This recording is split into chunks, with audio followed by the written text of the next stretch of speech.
Hello everyone, welcome back to Magnet Brains. This is Saloni Pandey. So chapter number 6 that is globalization and social change हमने कर लिया है पूरी तरह से कंप्लीट. ये चैप्टर आपकी जो बुक 2 है जिसका नाम है social change and development in India वो हमने कर लिया है पूरी तरह से कंप्लीट. हर एक टॉपिक का इस चैप्टर के अंदर से डिटेल में डिस्कशन हम कर चुके हैं, एक्सप्लेनेशन मैं आपको दे चुकी हूँ. सो बड़ा ही इंटरेस्टिंग सा चैप्टर था जिसमें हमको ग्लोबलाइजेशन के ढेर सारे फीचर्स के बारे में जानने को मिलता है और साथ ही साथ में ये ग्लोबलाइजेशन किस तरह से सोशल चेंजेस हमारी सोसाइटी में लेकर आता है ये सब कुछ जानते हैं हम डिटेल में. और इसी के साथ साथ में ग्लोबलाइजेशन के वेरियस डायमेंशंस, डिफरेंट डायमेंशंस को हमने डिस्कस किया जिसके अंदर हमने economic dimension, political dimension, cultural dimension ये सब कुछ डिटेल में पढ़ा. सो कम्युनिकेशन क्या होता है, इंफॉर्मेशन क्या होता है, सब कुछ. एंड आई होप सो आपको ये चैप्टर पूरी तरह से समझ में आ गया होगा और आपने अपने एंड से भी सारी चीजें कंप्लीट कर ली होंगी. तो अगर चैप्टर बहुत अच्छे से समझ में आ गया है तो अब जो है हमारे आज के इस लेक्चर में हम करने जा रहे हैं इस चैप्टर का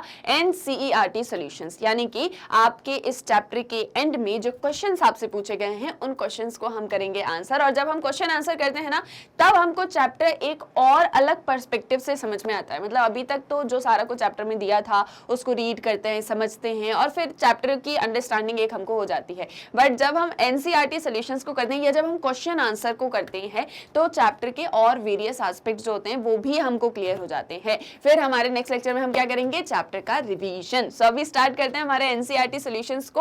और इस एक चैप्टर से आपसे 4 क्वेश्चंस पूछे गए हैं. मतलब ये चैप्टर से 4 क्वेश्चंस आपसे पूछे गए हैं और उन सभी क्वेश्चंस को हम करेंगे यहाँ पर आंसर. और साथ ही साथ में देखेंगे किस तरह से आपको अपने क्वेश्चन के आंसर्स को लिखना है, क्या सारे पॉइंट्स आपको उसके अंदर ऐड करने हैं और किस तरह पॉइंट में लिखोगे या पैराग्राफ में लिखोगे, कैसे चार्ट्स बनाओगे, ये सारा कुछ डिटेल में जानेंगे. मतलब कि आंसर राइटिंग पैटर्न जो है वो भी आपको यहाँ पर इस NCERT सॉल्यूशंस के साथ साथ में जानने को मिलेगा. और जब भी हम NCERT सॉल्यूशंस करते हैं तो हम क्या करते हैं कि जनरली लॉन्ग टाइप से क्वेश्चन के आंसर को डील करते हैं. मतलब लॉन्ग टाइप से जो है हम क्वेश्चंस को आंसर करते हैं, बहुत डिटेल में हर एक चीज को लिखते हैं ताकि कोई भी एस्पेक्ट हमसे रह ना जाए. जिस तरह से क्वेश्चन पूछा जाता है वैसे तो हम वैसे ही आंसर करते हैं, बट जनरली क्योंकि NCERT सॉल्यूशंस में स्पेसिफाई नहीं किया जाता है कि आपको शॉर्ट में आंसर देना है या आपको लॉन्ग में आंसर देना है, तो जितने भी सारे एस्पेक्ट्स होते हैं हम उसको क्वेश्चन के आंसर में कवर अप कर लेते हैं. बस डिफरेंस ये हो जाता है कि जब आप एग्जाम में होते हो, मतलब जब आप एग्जाम देते हो और जब क्वेश्चन पेपर आपके सामने होता है तो वहां पर हम वर्ड लिमिट के अकॉर्डिंग आंसर करते हैं. क्लियर है? आगे मेरी सारी बातें समझ में. तो अब स्टार्ट करते हैं. क्वेश्चन नंबर 1 रीड करेंगे. Okay, so choose any topic that is of interest to you and discuss how you think globalization has affected it. You could choose cinema, work, marriage or any other topic. आपको ये बोला गया है कि कोई एक topic आप choose करो जो आपको बड़ा ही इंटरेस्टिंग लगता है. मतलब उसमें ये आपको देखना है कि कैसे उस पर्टिकुलर स्फीयर, उस पर्टिकुलर एरिया, उस पर्टिकुलर फील्ड में ग्लोबलाइजेशन की वजह से चेंजेस आए हैं. मतलब जो भी आपको कोई टॉपिक इंटरेस्टिंग लगता है उस एक टॉपिक को आपको लेना है और उसमें ग्लोबलाइजेशन की वजह से क्या सारे इफेक्ट्स आए हैं वो आपको बताना है. तो आपको टॉपिक वही लेना है जिसमें ग्लोबलाइजेशन की वजह से कुछ भी चेंजेस हमको दिखते हैं, चाहे पॉजिटिव वे में हो चाहे नेगेटिव वे में हो, बट ऐसा कोई टॉपिक आपको लेना है और उसके बारे में आपको बताना है. अब देखो, एक चीज ये कर सकते हो कि आप अपने से कोई टॉपिक सोचो और आप उसके ऊपर सारा कुछ जो है लिखो. आप चैप्टर में से ले तो सकते हो बट अगर आप कुछ बाहर चैप्टर के बाहर से कोई टॉपिक लेते हो तो थोड़ा और ज्यादा आपका दिमाग जो है ना वो और तेज दौड़ेगा, तो आप ज्यादा अच्छे से सारी चीजों को सोच पाओगे. बट उसके अलावा यहाँ पर कुछ सजेशंस भी आपको दिए हैं, जैसे कि आप सिनेमा, वर्क, मैरिज या इनमें से कोई और टॉपिक ले सकते हो और फिर उसके बाद में आपको बताना है कि कैसे ग्लोबलाइजेशन इन सारी चीजों को अफेक्ट करता है. कोई भी एक आप बता दो, चाहे आप सिनेमा बता दो, चाहे आप वर्क में बता दो, चाहे आप मैरिज में बता दो या कोई और आपको टॉपिक इंटरेस्टिंग लगता है तो आप उसको भी ले सकते हो. मैंने आपको जब ग्लोबलाइजेशन पढ़ाया था तो हर एक चीज डिस्कस करी थी हमने. हमने इंफॉर्मेशन टेक्नोलॉजी भी डिस्कस करी थी, हमने कम्युनिकेशन टेक्नोलॉजी भी डिस्कस करी थी. आपको याद होगा हमने एक एग्जाम्पल देखा था, मतलब जब हम ग्लोबलाइजेशन को पढ़ रहे थे तो कि किस तरह से जो है आज के टाइम में बहुत सारे इवेंट प्लानर्स या इवेंट मैनेजर्स होते हैं या वेडिंग प्लानर्स होते हैं, तो वो किस तरह से मैरिज इंस्टीट्यूशन जो है, मैरिज क्या एक सोशल इंस्टीट्यूशन है, तो उसमें किस तरह से चेंजेस आ चुके हैं. पहले मैरिज किस तरह से ऑर्गेनाइज की जाती थी लेकिन ग्लोबलाइजेशन के आने से मैरिज में किस तरह के चेंजेस आए हैं, मैरिज किस तरह से आज के टाइम में ऑर्गेनाइज होती है. मतलब हर एक चीज आप उसके अंदर जो है नोट डाउन कर सकते हो. अब जैसे यहाँ पर मैं एक एग्जाम्पल ले रही हूँ सिनेमा का. ओके सिनेमा का एग्जांपल लेते हुए हम इसको समझेंगे और भी सारी चीज़ों से समझते चलेंगे जैसे जैसे आगे बढ़ेंगे। तो अब आपको ये क्वेश्चन मान लो आ जाता है एग्जाम में, तो आपको इसको किस तरह से आंसर करना है। सबसे पहले एक बहुत छोटा सा इंट्रोडक्शन होगा ग्लोबलाइजेशन को लेके, बहुत छोटा सा, मतलब जस्ट अ डेफिनेशन। सबसे पहले आप ग्लोबलाइजेशन को डिफाइन करोगे कि एग्जैक्टली ग्लोबलाइजेशन होता क्या है। तो सबसे पहला पॉइंट क्या आ गया, डिफाइन ग्लोबलाइजेशन।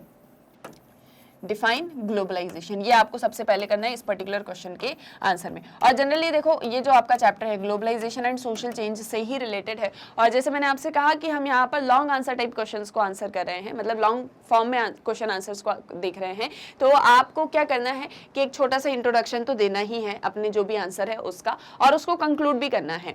तो जैसे यहाँ पर मान लो ये क्वेश्चन आ गया आपके लॉन्ग टाइप में, आपके क्वेश्चन पेपर में, तो आपको क्या करना है, सबसे पहले आप एक ग्लोबलाइजेशन की डेफिनेशन लिखोगे। आप लिखोगे इंट्रोडक्शन, आप क्या लिखोगे, हेडिंग क्या होगी आपकी, आपने लिखा इंट्रोडक्शन, और उसके बाद में ये यहाँ पर आप एक ग्लोबलाइजेशन की डेफिनेशन लिख दो कि ग्लोबलाइजेशन जो है एक ऐसा प्रोसेस है जो कि इंटरकनेक्ट करता है, इंटर रिलेट करता है सारे वर्ल्ड में सभी कंट्रीज को, सिंगल मार्केट फॉर्म होता है। ऐसे करके आपने जस्ट एक छोटी सी डेफिनेशन लिख दी 2 या 3 लाइंस में। उसके बाद आपने यहाँ पर लिखा कि the effect of globalisation is far reaching and it affects all of us but differently. Thus, while for some it may mean new opportunity, for others the loss of livelihood. अब जो ग्लोबलाइजेशन है उसके effects बहुत ही far reaching होते हैं, बहुत different different areas में हमको ग्लोबलाइजेशन के इफेक्ट्स देखने को मिलते हैं। ग्लोबलाइजेशन सभी को अफेक्ट करता है, बस डिफरेंट वे में अफेक्ट करता है। तो इसीलिए ग्लोबलाइजेशन जो है कुछ लोगों के लिए नई अपॉर्चुनिटीज लेकर आता है और कुछ लोगों के लिए लॉस ऑफ लाइवलीहुड लेकर आता है। तो ये आपका एक इंट्रोडक्टरी पार्ट के अंदर ही आता है। एक तो सबसे पहले एक छोटी सी डेफिनेशन, उसके बाद में ये आपने लिखा, तो ये आपके इंट्रोडक्टरी पार्ट में आया। मैंने यहाँ पर पॉइंट्स में लिखा है, आप चाहो तो इन तीनों पॉइंट्स को एक ही सिंगल पैराग्राफ में भी लिख सकते हो।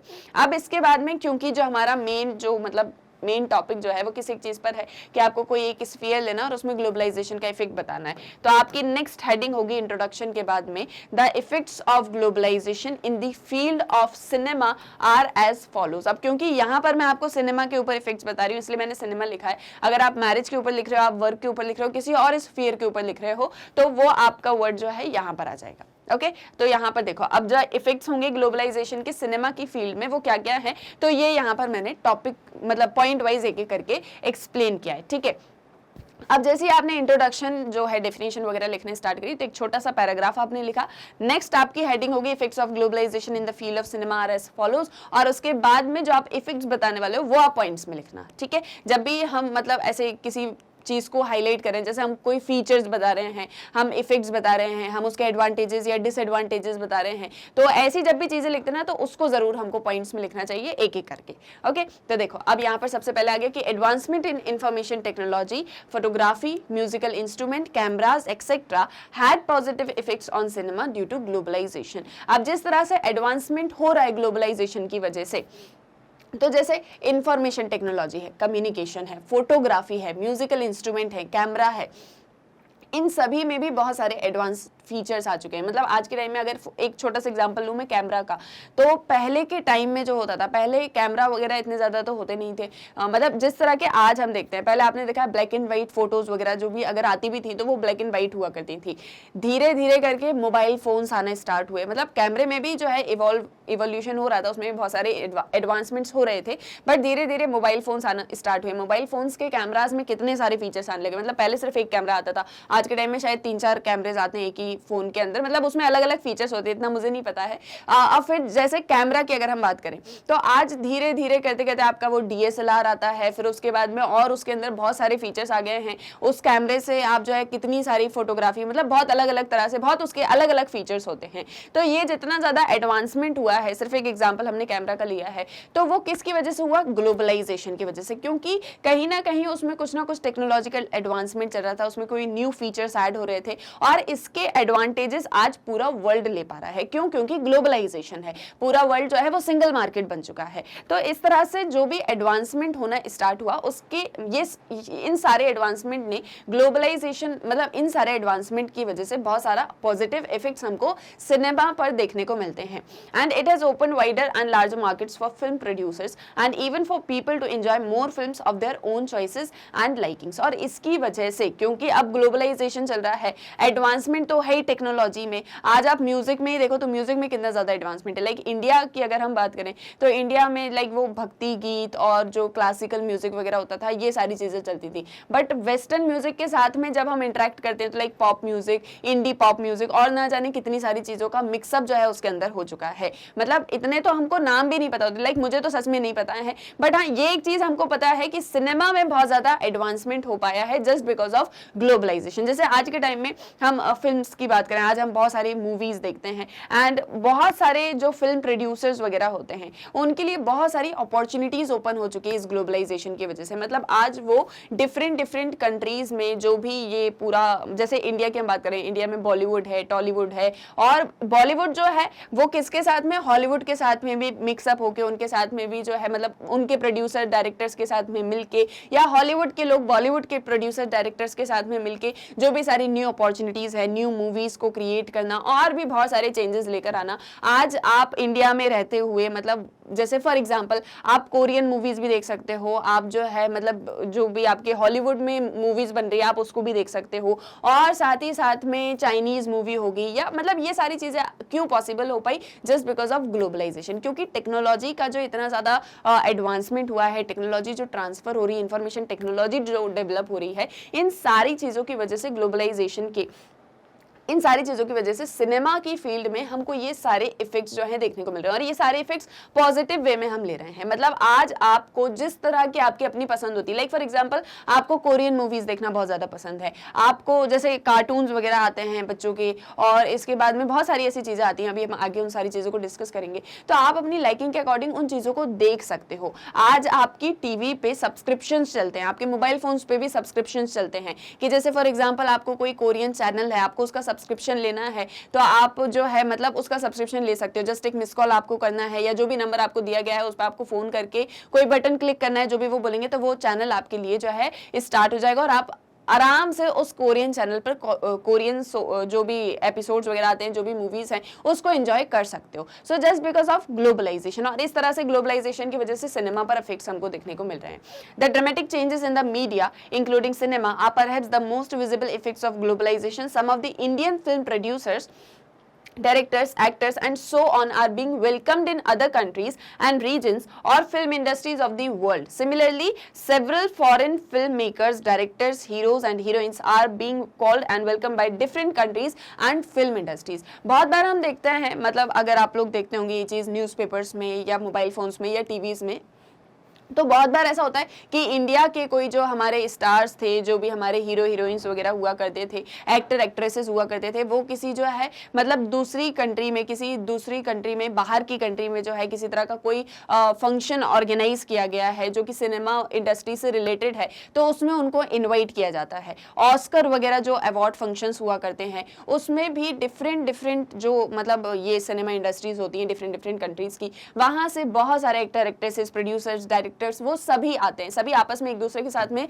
मिल सकते हैं, डिस्कशन कर सकते हैं, उनको जो है प्राइजेस भी दिए जाते हैं। मतलब डिपेंड करता है कि उन्होंने किस तरह का इस पर्टिकुलर मूवी के अंदर कैसा परफॉर्मेंस दिया था। तो आपने देखा होगा ना कि लाइक बेस्ट एक्टर अवार्ड मिल रहा है, बेस्ट एक्ट्रेस अवार्ड मिल रहा है, किसी को कोई मूवी के लिए ऑस्कर अवार्ड मिला है। तो ये जो मतलब एक तरीके से ये जो पूरी सिनेमा इंडस्ट्री है ये पूरी एक ही बन चुकी है, एक ही इंडस्ट्री हो चुकी है। मतलब फॉर एग्जाम्पल सभी कंट्रीज की अपनी अपनी जो है मतलब सिनेमा इंडस्ट्री है। लाइक फॉर एग्जाम्पल जैसे मैं आपको बता रही हूँ कि इंडिया में बॉलीवुड भी है, फिर टॉलीवुड भी है, फिर उसके बाद में और भी होती है, मतलब और भी ढेर सारी इंडस्ट्रीज हैं। हॉलीवुड है आपकी जो है फॉरेन में हो गई, फिर उसके बाद में और भी डिफरेंट कंट्रीज की होती है। अब ये पर्टिकुलरली अपने अपने डोमेन में वर्क कर रही है, बट इसके अलावा ये जो पूरा वर्ल्ड है इसमें क्या हो चुका है कि वर्ल्ड में जितनी भी डिफरेंट कंट्रीज में ये सिनेमा इंडस्ट्रीज हैं ये सभी एक दूसरे के कॉन्टेक्ट में आ चुकी हैं, और इन सभी का मतलब एक अपना जो है कॉन्टेक्ट बन चुका है, जिससे उनकी अपनी ऑर्गेनाइजेशन है जहां पर वो सभी एक दूसरे के साथ में मिल सकते हैं, एक दूसरे के साथ में बातें कर सकते हैं, और डिफरेंट जो है मूवीज वगैरह इन सारी चीजों के ऊपर डिस्कशन भी कर सकते हैं। तो ये सारी चीजें पॉसिबल हो पाई, ये ड्रामेटिक चेंजेस किसकी वजह से आ पाए, just because of globalisation in the field of cinema. Then children films, cartoon films, comedy, social films are produced in several languages and film festivals and film promotion shows are being screened in different countries. आज आप देखते होंगे कि बहुत सारी ऐसी movies हैं, like इसका सबसे अच्छा एग्जांपल मैं आपको इंडिया के ही अंदर से दूं तो आपने देखा है कि तमिल मूवीज ऐसी बहुत सारी होती हैं, बहुत सारी ऐसी साउथ इंडियन मूवीज होती हैं जिसको हिंदी में डब करके या इंग्लिश में डब करके जो है फॉरेन कंट्रीज में और इवन इंडिया के अंदर भी दिखाया जाता है। नॉर्थ इंडिया वगैरह में जो है ये मूवीज को हिंदी इंग्लिश में डब करके दिखाया जाता है। बहुत सारी ऐसी डिफरेंट लैंग्वेजेस में जो है मूवीज वगैरह बनती हैं। बहुत सारे ऐसे बच्चों के जो है मतलब कार्टून्स वगैरह आते रहते हैं, चिल्ड्रन फिल्म्स आती हैं, कॉमेडीज आती हैं, इवन सोशल फिल्म्स भी बनती हैं जो किसी तरह के किसी पर्टिकुलर सोशल इशू को हाईलाइट कर रही होती हैं। तो वो सारे आप कहीं भी हो, किसी भी कंट्री के अंदर हो, कोई भी लैंग्वेज आप बोलते हो, आपके उस पर्टिकुलर लैंग्वेज के अंदर उसको डब करके आप इजीली जो है देख सकते हो। तो ये सब कुछ बिकॉज ऑफ टेक्नोलॉजिकल एडवांसमेंट हुआ। और डिफरेंट कंट्रीज में बहुत सारे ऐसे फिल्म फेस्टिवल्स वगैरह में जो है ऐसी मूवीज को फिल्म को प्रमोट करने के लिए जो है दिखाया जाता है। आप देखते होंगे कि बहुत सारे ऐसे एक्टर एक्ट्रेसेस वगैरह हैं जो कि दूसरी कंट्रीज में जाके अपनी फिल्म का प्रमोशन भी किया करते हैं। तो ये सब कुछ पॉसिबल है जस्ट बिकॉज ऑफ ग्लोबलाइजेशन।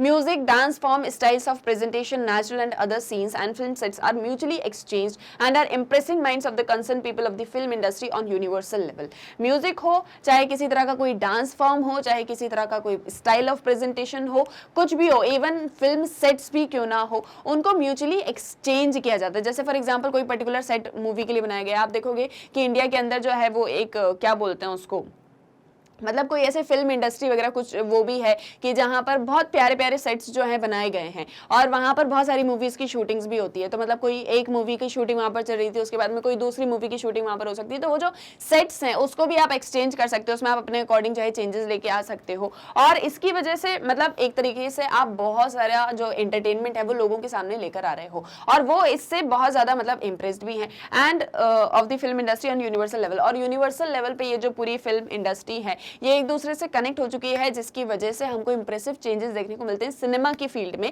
और ये सब कुछ पॉसिबल हो पाए जस्ट बिकॉज ऑफ ग्लोबलाइजेशन। तो जैसे मैंने आपको यहाँ पर कुछ पॉइंट्स बताए, ऐसे आप भी जो है कुछ पॉइंट्स को लेके मतलब किसी पर्टिकुलर फील्ड, किसी पर्टिकुलर एरिया को लेके ग्लोबलाइजेशन की वजह से उसमें क्या सारे इफेक्ट्स, क्या सारे चेंजेस आए हैं वो आप बता सकते हो।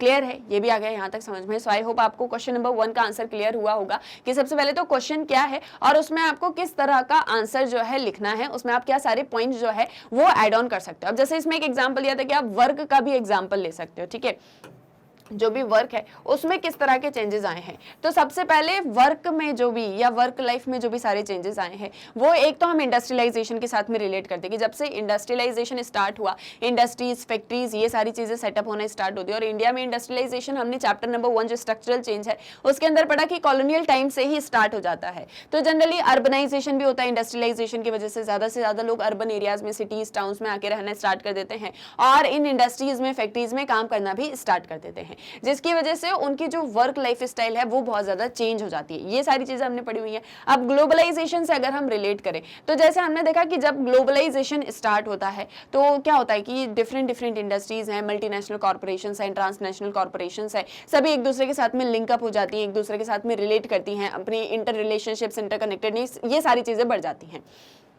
अब जैसे इसमें वर्क में हमने एक एग्जांपल देखा था, आपको याद होगा नाइकी कंपनी का, जब हमने ग्लोबलाइजेशन एंड लेबर के बारे में पढ़ा हुआ था तो हमने देखा कि कैसे नाइकी कंपनी है, अब वो तो सिर्फ और सिर्फ क्या करती है, वो तो मतलब वो मैन्युफैक्चरिंग नहीं कर रही है, वो तो सिर्फ जो है एक तरीके से सप्लाई कर रही है जो भी शूज हैं उनको, मतलब वो मंगवाती कहीं और से, कोई और उसको एक्सपोर्ट करता है, फिर वो उसको परचेस करती है, फिर उसको जो है वो एक तरीके से सेल आउट करती है जो नाइकी कंपनी है शूज को। लेकिन उसके जो मैन्युफैक्चरिंग यूनिट्स हैं, जैसे वो पहले जापान में थी, फिर वो साउथ कोरिया में आ गई, फिर उसके बाद में जो है वो थाईलैंड, मलेशिया तरफ आ गई, फिर वो इंडिया में आके सेटअप हो गई। तो इन सारी चीजों की वजह से वर्कर्स की जो लाइफ है वो कितनी ज्यादा अफेक्ट हुई, जो भी लेबर्स इन जो भी मैन्युफैक्चरिंग यूनिट्स हैं उसमें काम कर रहे हैं उनकी लाइफ कितनी ज्यादा अफेक्ट हो जाती है इसकी वजह से।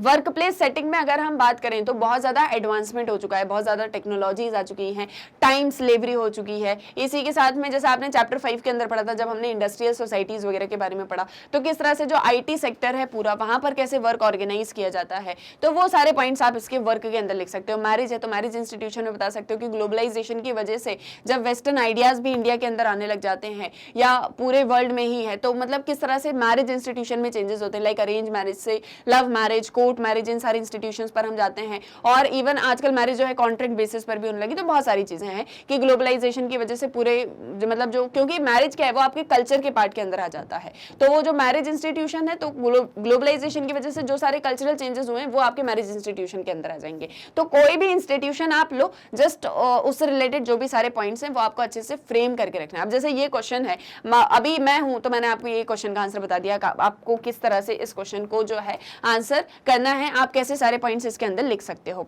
लेकिन जब सपोज आपने ये क्वेश्चन के बारे में पढ़ा भी नहीं था, आपने सोचा भी नहीं था कि ऐसा कोई क्वेश्चन आ जाएगा, और जब सपोज 6 या 8 मार्क्स में आपका इस तरह का क्वेश्चन जो है एग्जाम पेपर, जो मतलब क्वेश्चन पेपर होगा आपका एग्जाम टाइम में, उसमें आ जाए, तो फिर आप कैसे उसको लिखोगे। मतलब वो एक चीज है कि आप फ्रेम कर पाओगे उस टाइम पे आंसर को, बट क्योंकि अब आपने इसको पढ़ लिया तो उससे रिलेटेड पॉइंट्स बनाने स्टार्ट करो। जैसे मैंने आपको क्वेश्चन का आंसर बताया, तो उस क्वेश्चन के आंसर को लिख के देखो कि मैं इसमें क्या सारे पॉइंट्स ऐड ऑन कर सकता हूं, अपनी तरफ से और क्या लिख सकते हो, मैंने तो आपको बता दिया। इसके अलावा आप और क्या पॉइंट्स उसमें ऐड ऑन कर सकते हो वो भी लिख कर देखो।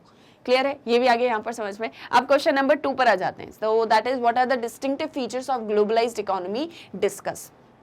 जो एक ग्लोबलाइज्ड इकोनॉमी होती है उसके क्या सारे फीचर्स होते हैं, मतलब जो एक ग्लोबल इकोनॉमी है, या कोई जैसे इंडियन इकोनॉमी है, तो इंडियन इकोनॉमी भी ग्लोबलाइज्ड हो चुकी है ना, हमारे यहाँ पर भी ग्लोबलाइजेशन हुआ है, तो उसके क्या सारे फीचर्स होते हैं वो आपको यहाँ पर बताना है। अगेन मैंने आपसे कहा कि कैसे स्टार्ट करोगे, तो जस्ट एक डेफिनेशन ग्लोबलाइजेशन की। अब ग्लोबलाइजेशन को ही क्यों डिफाइन करें, क्योंकि यहाँ पर ग्लोबलाइज्ड इकोनॉमी के बारे में ही पूछा गया है, तो जस्ट एक डेफिनेशन दे दो कि ग्लोबलाइजेशन ये होता है। अब उसके क्या डिस्टिंक्टिव फीचर्स होंगे, तो ये आपकी सेकंड हेडिंग हो गई कि the distinctive features of a global economy are, और फिर उसके बाद में एक एक करके हम पॉइंट्स लिखेंगे। तो अभी मैंने आपको बताया कि अगर आप फीचर्स लिख रहे हो, आप इफेक्ट्स लिख रहे हो, एडवांटेजेस लिख रहे हो, आप डिसएडवांटेजेस लिख रहे हो, आप क्रिटिसिज्म लिख रहे हो, वो सारी चीजें आपको पॉइंट्स में ही लिखनी है, पॉइंट वाइज ही लिखनी है। ओके, अब देखो फर्स्ट फीचर क्या है, the theory of free trade is the basis of globalised economy. और इन पॉइंट्स में मैं जो भी हाईलाइट कर रही हूँ वो हाईलाइट आप भी करिएगा, मतलब मेरे साथ में लिखते हो ना आंसर्स को, तो जो भी हाईलाइट्स मैं आपको बताती हूँ वो हाईलाइट्स जरूर करना, तो अभी से ही आपके जो क्वेश्चन मतलब एग्जाम्स होंगे उसकी आपको एक प्रैक्टिस हो जाएगी। ओके,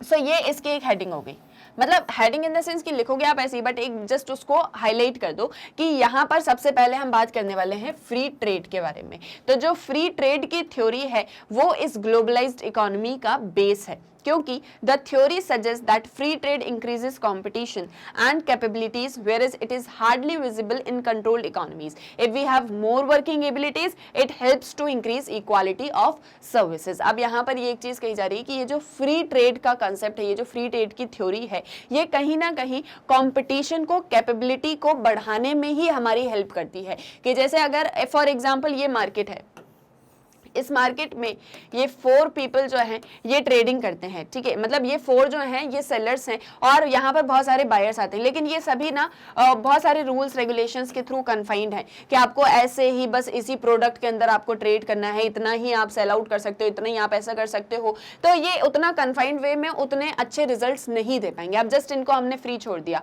कि आपको जिस तरह से ट्रेड करना है आप फ्रीली ट्रेड कर सकते हो, आपके ऊपर बहुत ज्यादा रिस्ट्रिक्शंस नहीं होंगे, जस्ट इतने रिस्ट्रिक्शंस या इतनी सारी चीजें कि एक लॉ एंड ऑर्डर जो है इस मार्केट के अंदर बना रहे और इलीगल कोई काम ना हो। उसके अलावा आप फ्रीली जो है मार्केट में ऑपरेट हो सकते हो, ट्रेड कर सकते हो, आपको जिसके साथ में ट्रेड करना है उसके साथ में आप ट्रेड करो और इजीली आप प्रॉफिट अर्न कर सकते हो। अब जब हमने यहाँ पर लोगों को ओपन छोड़ दिया, मतलब फ्रीली छोड़ दिया, तब वो और ज्यादा अच्छे से कॉम्पिटिशन करेंगे, क्योंकि सबको ये लगेगा कि जो है मतलब कहीं सामने वाला हमसे ज्यादा ना अर्न कर ले, क्योंकि ये जो कॉम्पिटिशन है, ये जो ट्रेड सारी चीजें हैं, यहाँ पर प्रॉफिट अर्न करना ही तो मेन मोटिव होता है ना। कि जैसे फॉर एग्जांपल मान लो आपके घर में भी कोई बिजनेसमैन होगा, तो उसका मेन मोटिव क्या है, मुझे ज्यादा से ज्यादा प्रॉफिट मिले, मैं जो भी सेल करता हूं, मैं जो भी जिस भी प्रोडक्ट में बिजनेस करता हूं, ट्रेड करता हूं, तो उसके बाद में मुझे जो भी अर्न हो, मतलब मेरा प्रॉफिट ज्यादा होना चाहिए। तो सब चाहते हैं कि मेरा प्रॉफिट ज्यादा हो, तो उसकी वजह से कंपटीशन बढ़ेगा, सब अपनी अपनी स्किल्स को, अपनी अपनी कैपेबिलिटीज को दिखाएंगे। लेकिन वहीं अगर कंट्रोल्ड होगा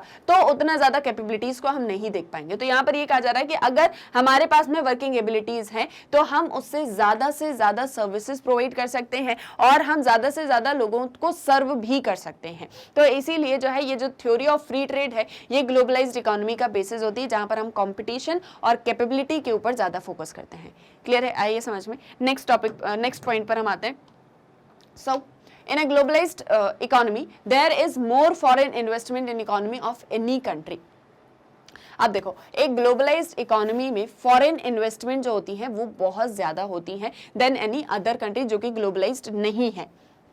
Weak economies get strength from this investment and free trade policy is needed for uncontrolled flow of foreign capital and goods. This policy is much effective for economies of third world nations। अब ये एक चीज यहाँ पर कही जा रही है कि जो भी ग्लोबलाइज्ड इकोनॉमीज होती हैं उनके पास में बहुत ज़्यादा फॉरेन इन्वेस्टमेंट आता है। जैसे फॉर एग्जांपल इंडिया है। इंडिया, जैसे मैंने आपको इसी चैप्टर के अंदर पढ़ाया था कि जब तक हमने लिबरलाइजेशन की पॉलिसी अडॉप्ट नहीं की थी, हम कहीं ना कहीं एक क्लोज्ड इकोनॉमी के फॉर्म में थे, कहीं ना कहीं, है ना। मतलब ये नहीं बोल रही कि इंडिया बिल्कुल ही क्लोज्ड इकोनॉमी था, बट कहीं ना कहीं वो जो कॉन्सेप्ट था ना क्लोज्ड इकोनॉमी वाला, हम उसमें जी रहे थे कि बहुत ज़्यादा जो है दूसरी कंट्रीज के साथ में हमको वो नहीं करना है, और इस मतलब बहुत ज़्यादा जो है उनके साथ में मिक्सअप नहीं होना, नहीं तो कहीं कल को फिर से कोई हमारे ऊपर जो है एक और हमको कॉलोनी ना बना ली। तो ये सारे डर थे जो मैंने आपको चैप्टर के अंदर बताए थे।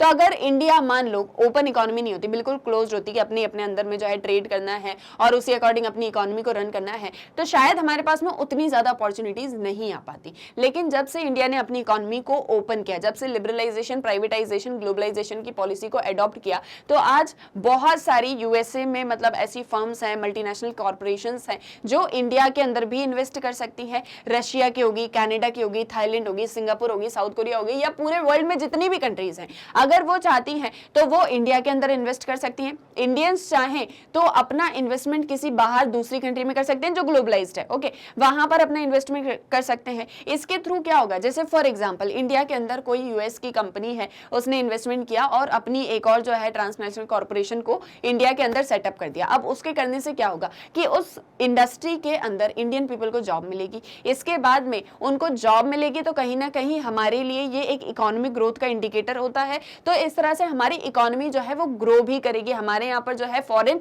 इन्वेस्टमेंट आएगा, तो इंडिया को ही उसमें बेनिफिट होने वाला है। तो इसीलिए ज्यादा से ज्यादा जो है फॉरेन इन्वेस्टमेंट आता है एक ग्लोबलाइज्ड इकोनॉमी के अंदर। और जैसे हम फ्री ट्रेड की बात करते हैं, तो फ्री ट्रेड की वजह से, क्योंकि फ्री ट्रेड की पॉलिसी हमने अडॉप्ट की गई है, दैट इज कॉल्ड लेज़र-फेयर, तो कोई कंट्रोल्ड फ्लो भी नहीं है आपका फॉरेन कैपिटल और गुड्स के ऊपर। यानी जो भी फॉरेन कंट्रीज में जो भी हमारे यहाँ पर इन्वेस्ट करना चाहते हैं, जो भी गुड्स हमारे यहाँ पर लेकर आना चाहते हैं, उसमें किसी तरह का कोई रिस्ट्रिक्शन नहीं होगा, क्योंकि हमने ऑलरेडी फ्री ट्रेड की पॉलिसी को अडॉप्ट किया हुआ है। और ये जो चीज़ है ना, ये उन इकोनॉमीज के लिए बहुत ज़्यादा इफेक्टिव है जो बहुत बैकवर्ड है, जो डेवलप नहीं कर पा रही है, या जो अभी अपने बैकवर्ड टू डेवलपिंग वाली स्टेज के बीच में है। तो वहां पर अगर हम ऐसे सारी चीजें करते हैं, अगर हम फॉरेन इन्वेस्टमेंट लेकर आते हैं, तो ज्यादा से ज्यादा बेनिफिट्स जो हैं कंट्रीज को हो सकते हैं। तो इसीलिए ज्यादा से ज्यादा फॉरेन इन्वेस्टमेंट आता है ग्लोबलाइज्ड इकोनॉमी के अंदर। ये उसका सेकंड फीचर हो गया।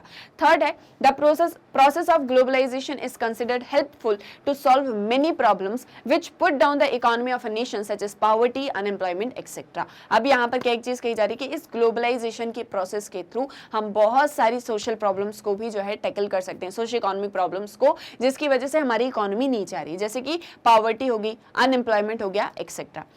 It is seen that globalization has increased employment rate in many countries and uplifted their economy. The problem of unification of different economies and social justice has been resolved by some ways by globalization. अब ये एक चीज देखिए कि globalisation की वजह से, क्योंकि जो एम्प्लॉयमेंट रेट है वो बढ़ रहा है, जिसकी वजह से हम बहुत सारी कंट्री की इकोनॉमीज को अपलिफ्ट कर पा रहे हैं। और इसी के साथ साथ में जो एक प्रॉब्लम थी कि यूनिफिकेशन नहीं हो पा रहा था डिफरेंट इकोनॉमीज का, डिफरेंट कंट्रीज एक दूसरे के साथ में इंटरकनेक्ट नहीं हो पाती थी, वो भी अब पॉसिबल हो पाया है। और इन सारी चीजों की वजह से अनएम्प्लॉयमेंट कम हो रहा है, पॉवर्टी कम हो रही है, हम सोशल जस्टिस जो है वो इंश्योर कर पा रहे हैं। तो ये जो आपका है कि इसकी वजह से बहुत सारी प्रॉब्लम सॉल्व हुई है, ये भी आपके फीचर्स में आएगा ग्लोबलाइज्ड इकोनॉमी के। Then liberalisation is also considered to provide many facilities to the marginalised sections of the society. Globalisation के साथ साथ में लिबरलाइजेशन भी होता है, जहां हम फ्री ट्रेड की बात करते हैं, हम लेज़र-फेयर की बात करते हैं, और इसकी वजह से बहुत सारी facilities marginalised sections of society को भी मिली है, जहां पर अब वो फ्रीली ट्रेड कर सकते हैं बिना किसी रिस्ट्रिक्शंस के। तो ये इसका एक बेनिफिट है। Then globalised economies also help to increase exchange और import export between different countries and maintaining world peace. अब ग्लोबलाइजेशन की वजह से क्या हुआ है, एक तो सभी फ्रीली ट्रेड कर सकते हैं, और ट्रेड कर सकते हैं डिफरेंट इकोनॉमीज के साथ में, इंपोर्ट कर सकते हैं, एक्सपोर्ट कर सकते हैं डिफरेंट कंट्रीज के बीच में, जिसकी वजह से ट्रेड बढ़ेगा, इकोनॉमीज ग्रो होंगी, सोशल जस्टिस हम इंश्योर कर पाएंगे, social problems, social economic problems को हम आंसर कर पाएंगे, और इन सारी चीजों से हम पूरे वर्ल्ड में पीस और स्टेबिलिटी लेकर आएंगे। सो ये सारे आपके फीचर्स हैं ग्लोबलाइज्ड इकोनॉमी के। क्लियर है, ये भी आ गया यहाँ तक समझ में। आई होप इस एक पर्टिकुलर क्वेश्चन में भी आपको कोई डाउट नहीं होगा और कैसे इसका आंसर लिखना है उसमें भी नहीं। तो ये सारे पॉइंट्स थे। फाइनली कंक्लूड कर दो कि ग्लोबलाइज्ड इकोनॉमीज जो मतलब ग्लोबलाइजेशन की वजह से बन पाई हैं, उसकी वजह से बहुत सारे बेनिफिट्स हुए हैं। जैसे इसका एक अच्छा एग्जाम्पल इंडिया भी है, बट जैसा कि होता है कि हर एक चीज़ के प्रॉज एंड कॉन्स दोनों ही होते हैं, तो उसके ग्लोबलाइज्ड इकोनॉमी के भी प्रॉज एंड कॉन्स हैं कि जिसकी वजह से रिच जो है वो रिच हो रहा है, पुअर जो है वो पुअर बनता जा रहा है, जिसकी वजह से सोशो इकोनॉमिक जिसकी वजह से सोशल इनइक्वालिटीज तो खत्म हुई है बट इनकम और इकोनॉमिक इनइक्वालिटीज बढ़ गई हैं। तो ऐसे करके थोड़ा सा आप कंक्लूजन करना, थोड़ा सा, हाँ मतलब मैंने तो आपको थोड़ा ज्यादा ही बता दिया, बट थोड़ा सा आप उसको लिखोगे तो वो आपका कंप्लीट हो जाएगा। ओके, अब नेक्स्ट क्वेश्चन है क्वेश्चन नंबर 3 और यहाँ पर हमको दिख रहे हैं 3 क्वेश्चंस एंड ये 3 क्वेश्चंस जो हैं ये बहुत ही ज्यादा इंपॉर्टेंट है। ये आपके प्रीवियस ईयर क्वेश्चन पेपर्स में भी आ चुके हैं, मतलब एग्जाम्स में आए हुए हैं। तो क्या है क्वेश्चन, इसको समझते हैं। सबसे पहले रीड करते हैं। Question number 3 says briefly discuss the impact of globalisation in on culture. Sorry, तो सबसे पहले तो बिल्कुल ब्रीफ में, शॉर्ट में आपको ग्लोबलाइजेशन का इम्पैक्ट क्या हुआ है कल्चर के ऊपर वो बताना है ब्रीफली, ठीक है। ये एक क्वेश्चन है और ये क्वेश्चन आपसे और किस तरह से पूछा जा सकता है, explain the impact of globalisation on culture. एक तो या तो ब्रीफली डिस्कस करो मतलब शॉर्ट में बताओ, एक या फिर लॉन्ग में बताओ क्या इम्पैक्ट है ग्लोबलाइजेशन का कल्चर में। और इसके अलावा एक और तरीके से पूछा जा सकता है, there are many ways in which globalisation affects culture, elaborate. बहुत सारे ऐसे तरीके हैं जिसके थ्रू ग्लोबलाइजेशन कल्चर को अफेक्ट करता है, उसको एलेबोरेट करो। क्वेश्चन सेम है, बस पूछने का तरीका अलग है। तो 3 तरह से क्वेश्चन पूछा है बट तीनों का आंसर सेम ही होने वाला है, दैट इज ग्लोबलाइजेशन या effect of globalisation on culture. तो वो जो आपने पूरा कल्चरल डायमेंशन ऑफ ग्लोबलाइजेशन पढ़ा है ना, वो आपको यहाँ पर लिखना है। लेकिन ऐसा तो नहीं करेंगे कि जो बुक में पढ़ा था वो सारा कुछ जस्ट नोट डाउन कर देंगे और हो गया कंप्लीट। कैसे आंसर को फ्रेम करना है वो हम यहाँ पर देखेंगे, कैसे इसको स्टार्ट करोगे, इस एक चीज को हम यहाँ समझ लेते हैं। तो वही सबसे पहले तो ये बता दो कि ग्लोबलाइजेशन की डेफिनेशन क्या है और कल्चर क्या है। तो उसमें लिख दो culture is a way of life, ये एक छोटी सी डेफिनेशन लिख दो, और ग्लोबलाइजेशन लिख दो जैसे इंटरकनेक्ट, इंटर रिलेशनशिप जो है वो डिफरेंट कंट्रीज के बीच में बढ़ती है। इस तरह से बस एक एक लाइन में दोनों को बता दिया कि ग्लोबलाइजेशन ये होता है और कल्चर ये होता है। अब ग्लोबलाइजेशन के क्या सारे इफेक्ट्स रहे हैं कल्चर के ऊपर वो हम यहाँ पर एक एक करके जो है डिस्कस करने वाले। तो सबसे पहले globalization in the last decade has seen major cultural changes leading to fears that our local cultures would be overtaken। अगर हम लास्ट डिकेड की बात करें, या लास्ट डिकेड तो नहीं मतलब आज, क्योंकि जो आपकी एनसीईआरटीज होती है ना वो अपडेट होती रहती हैं, बट ये जो एनसीईआरटी था इसमें लास्ट डिकेड लिखा हुआ है। ये बेसिकली 1999 से लेके जो आपका वो पूरा 2000 वाला जो टाइम पीरियड चल रहा है उस एक डिकेड की बात यहाँ पर चल रही थी। मतलब 1990 से लेके 2000 तक का जो एक डिकेड था जहाँ हम 21st सेंचुरी में ट्रांसफॉर्म हो रहे थे। तो उस एक टाइम पे क्या हो रहा था, क्योंकि ग्लोबलाइजेशन उसी टाइम पे हुआ था इंडिया के अंदर, 1991 में हुआ था। तो ये एक डर जो है अक्सर होता था कि ये जो कल्चरल चेंजेस हो रहे हैं ये ग्लोबलाइजेशन की वजह से, ये जो इंटरमिक्सिंग ऑफ कल्चर हो रही है, कहीं इसमें हमारा जो लोकल कल्चर है वो ओवरटेक ना कर लिया जाए। जैसे फॉर एग्जांपल इंडिया में ग्लोबलाइजेशन हुआ तो उसके साथ में कल्चरल चेंजेस भी होते हैं। इंडिया का कल्चर वेस्टर्न कल्चर के साथ में मिलेगा, वेस्टर्न कंट्रीज का कल्चर इंडिया के कल्चर के साथ में मिलेगा, और डिफरेंट कंट्रीज के कल्चर के साथ में मिलेगा। सभी गिव एंड टेक जो है रिलेशनशिप यहाँ पर चलेगी। इसके बीच में कहीं इंडिया का कल्चर ओवरटेक ना कर लिया जाए या इंडिया का कल्चर कहीं दब ना जाए, तो ये एक फियर था। So from time to time we listen about heated debates in our society, not just about political and economic issues but also about changes in clothes, styles, music, dance, films etcetera. अब इसी एक चीज की मतलब ये एक डर था, ये तो उन्होंने बताया है कि कहीं हमारा जो लोकल कल्चर है वो ओवरटेक ना कर लिया जाए। तो इसीलिए टाइम टू टाइम बहुत सारे ऐसे डिबेट्स, डिस्कशंस होते रहे हैं जिसमें हमारा सिर्फ पॉलिटिकल या इकोनॉमिक इश्यूज को ही हाईलाइट नहीं किया गया है, बल्कि हमारे कल्चरल चेंजेस जैसे कि हमारी लाइफ स्टाइल, हमारा क्लोथिंग पैटर्न, हमारे म्यूजिक, डांस, फिल्म स्टाइल, इन सारी चीज़ों में चेंजेस को भी हाईलाइट किया जाता है। सो बेसिकली ग्लोबलाइजेशन की वजह से बहुत सारे मेजर कल्चरल चेंजेस जो हैं वो हमको देखने को मिले हैं, केवल हमारे पॉलिटिकल या इकोनॉमिक डायमेंशन में ही नहीं बल्कि हमारे कल्चरल डायमेंशन में भी। तो ये आपकी एक स्टार्टिंग लाइन भी होगी और एक आपका फर्स्ट पॉइंट भी हो गया। सेकंड, आपने बताया कि the 19th century social reform, religious reformers and early nationalist also debated on culture and tradition and the issues today are in some ways the same, only the scale and intensity has change. अब बहुत सारे cultural changes होते हैं जिसमें जैसे हमारे जो 19th century के सोशल रिलीजियस रिफॉर्मर्स थे और जो 20th सेंचुरी के नेशनलिस्ट थे, इन दोनों ने ही मिलकर जो भी कल्चरल चेंजेस इंडिया के अंदर हो रहे थे उसको लेके मतलब बहुत सारे ऐसे डिबेट्स, डिस्कशन किए हुए हैं। बट इसके साथ में जो हमारे इश्यूज रहे इवन ग्लोबलाइजेशन के बाद में भी, वो मोर और लेस सेम ही थे, बस कितना ज़्यादा उनमें चेंजेस आ रहे हैं, कितना स्केल या कितना इंटेंसिटी के साथ में चेंज आ रहा है, ये थोड़ा सा जो है इसमें थोड़े से डिफरेंसेस रहे हैं। तो like globalization has led to a debate between homogenization versus globalization. अब देखो सबसे पहले क्या सारी चीज़ें लिखोगे, ये तो मतलब पॉइंट्स है, तो डिस्कस कर ही रहे हैं। अब जैसे ग्लोबलाइजेशन का इफेक्ट बता रहे हो कल्चर के ऊपर, तो जैसे अपने स्टार्टिंग में बता दिया कि कल्चर क्या है, वे ऑफ लाइफ है। तो ग्लोबलाइजेशन होने की वजह से हमारी लाइफ स्टाइल में, हमारे क्लोथिंग पैटर्न में, हमारी क्लोथ्स मतलब जिस तरह से हम अटायर पहनते हैं, इसके बाद में हमारे फूड हैबिट्स में, हर एक चीज में बहुत सारे चेंजेस आए हैं। लाइक फॉर एक एग्जांपल जो मैं हर बार आपको देती हूँ, क्योंकि वो एग्जांपल के साथ में शायद हम बहुत ज्यादा रिलेट कर पाते हैं। एक कपड़ों का एग्जांपल मैं आपको देती हूँ कि लाइक साड़ी, धोती, कुर्ता पहले इंडिया के अंदर, इंडिया का एग्जांपल ले रहे हैं हम यहाँ पर, है ना, तो इंडिया के अंदर पहना जाता था, लेकिन वेस्टर्न कल्चर जब इंडिया के अंदर आता है जस्ट बिकॉज ऑफ ग्लोबलाइजेशन, तो इंडिया में भी पैंट्स, कोट्स और साथ ही साथ में जीन्स, टॉप, स्कर्ट्स, ये सारी चीजें भी जो है आने लग जाती हैं। फूड का एक जो मैं आपको एग्जांपल देती हूँ, मतलब फूड हैबिट का, कि वैसे तो इंडिया में जो मतलब भोजन किया जाता है, जो हम कहते हैं कि खाना खाया जाता है, तो जनरली हाथों से खाया जाता है, जमीन पे बैठ के खाया जाता है, लेकिन just because of western culture के जब हम इंटरेक्शन में आते हैं तो हम भी फोक्स, स्पून को यूज करके जो है खाना खाने लग जाते हैं। तो इस तरह से एक ये हमारे कल्चर में चेंजेस आया है।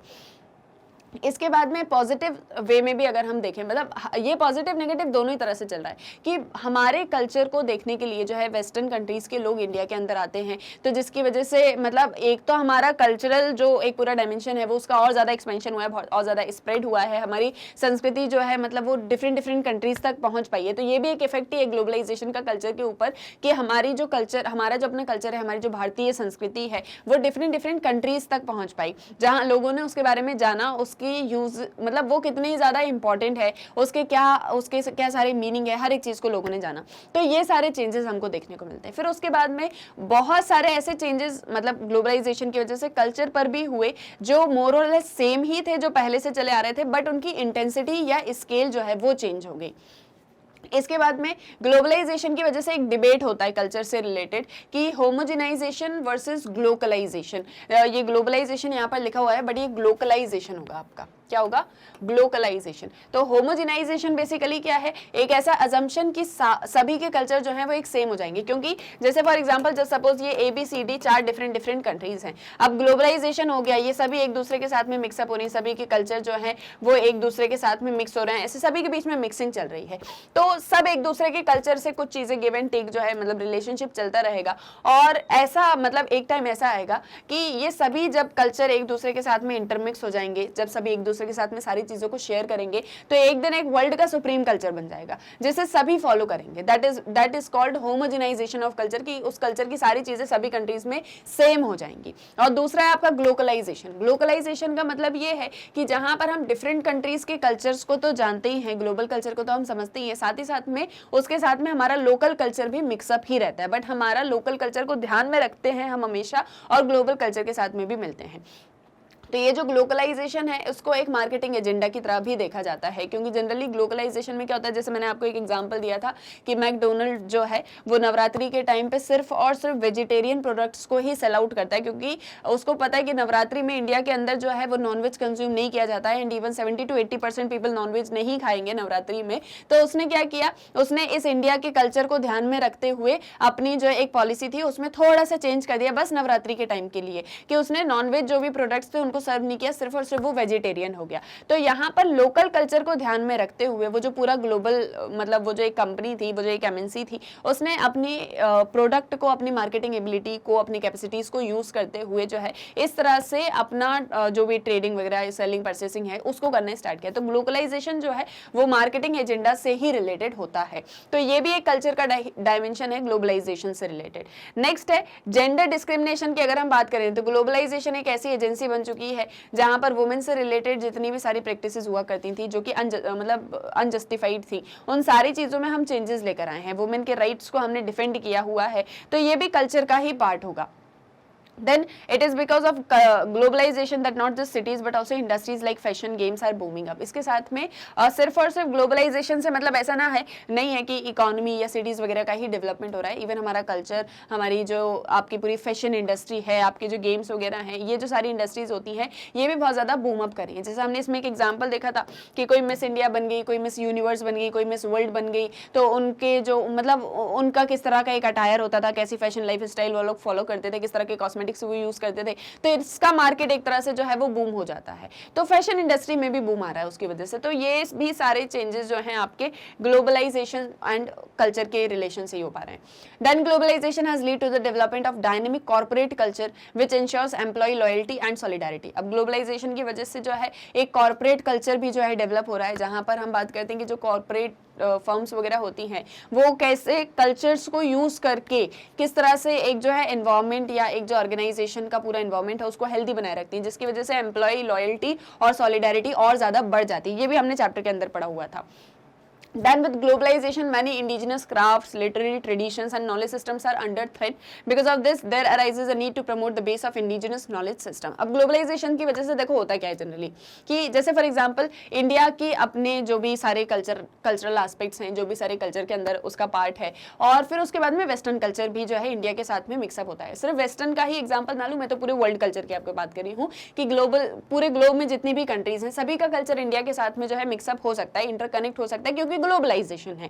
अब इंडियन पीपल जस्ट सपोज उन्हें कोई और कंट्री का जो कल्चर है या उनके जो सारे कल्चरल एस्पेक्ट्स हैं वो पसंद आते हैं, तो कहीं ना कहीं इसमें इंडिया का कल्चर जो है वो डिमिनिश हो सकता है। तो इसके लिए हमको किस एक चीज की जरूरत होती है कि जो हमारा इंडिजिनस नॉलेज सिस्टम है उसके थ्रू हम हमारे कल्चर को ज्यादा प्रमोट करें, इंडियन कल्चर को ज्यादा प्रमोट करें, जिसकी वजह से जो है होमोजिनाइजेशन ना हो या कहीं ना कहीं हमारा कल्चर ओवरटेक ना कर लिया जाए। तो उसके पॉजिटिव नेगेटिव दोनों ही तरह से हम उसके इफेक्ट्स देख सकते हैं कल्चर के ऊपर। और इसके अलावा जो भी आपने चैप्टर के अंदर पढ़ा था उसको आप टॉपिक वाइज जो है लिख सकते हो। मतलब मैंने आपको एक जस्ट आइडिया दे दिया है कि आपको इस तरह से पॉइंट्स को लिखना है और सारे पॉइंट्स को इसके अंदर इंक्लूड करना है।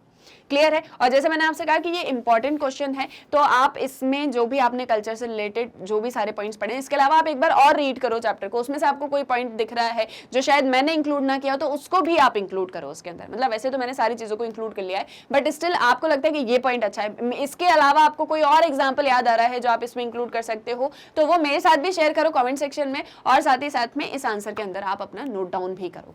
क्लियर है? ये भी आ गया यहाँ तक समझ में? आई होप इसमें भी अब कोई डाउट नहीं होगा। अब जो आपका नेक्स्ट है that is your question number 4, जो इस चैप्टर का लास्ट क्वेश्चन है।